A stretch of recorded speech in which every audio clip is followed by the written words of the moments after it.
Berliner, avagy a berlini töltött fánk. A recept elkészítéséhez szükségünk lesz 300 g lisztre, egy csomag élesztőporra, vagy egy fél friss élesztőre, egy teáskanálnyi reszelt citrom vagy narancshéjra, csipetnyi sóra, 150 ml tejre, 50 g kristálycukorra, 50 g vajra és 2 tojás sárgájára.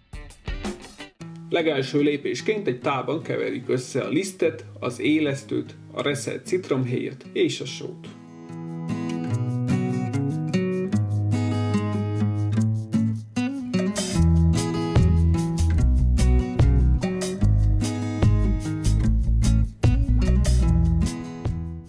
Ha ezzel megvonnánk, egy lábasban melegítsünk tejet, és adjuk hozzá a kristálycukrot és a vajat. Arra nagyon figyeljünk, hogy csak annyira melegítsük meg a tejet, hogy a vaj éppen elolvadjon benne. Mert az nem jó az élesztőnek, hogyha nagyon felforrósítjuk a tejet. Ha kész vagyunk, adjuk hozzá a tojássárgáját is, és keverjük jól össze.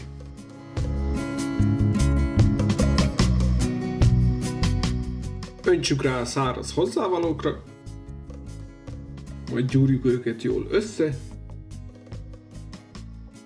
Ha kész, szórjuk meg egy kis liszttel,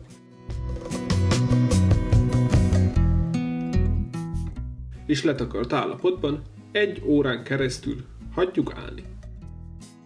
Az idő leteltével meg kellett gyönyörűen kelni a tésztának, és ezek után kezdődhet a mulatság.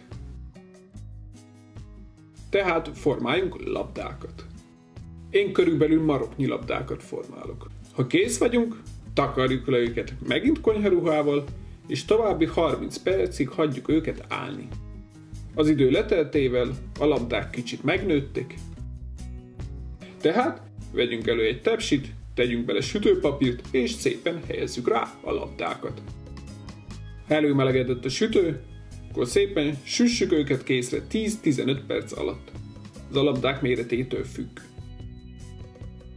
Amikor szépen aranybarnára sültek, vegyük ki őket, és következzék a legjobb része a sütésnek, a fánk megtöltése.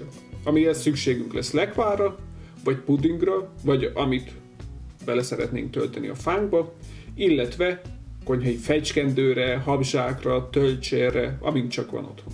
És szépen töltsük meg őket a videón látható módon. Arra figyeljünk, ha megtöltöttük a fánkokat, akkor lyukkal felfelé állítsuk fel őket, hogy ki ne folyjon a töltelék. Egy kis idő elteltével, amikor kicsit megdermedt a töltelék, akkor már lehet mozgatni a fánkot. Már csak annyi marad hátra, hogy szórjuk meg őket porcukorral, és kezdődhet is az evés. Jó étvágyat kívánok! Ha tetszett a videó, akkor iratkozzatok fel a csatornámra, és jövő héten is tartsatok velem. Sziasztok!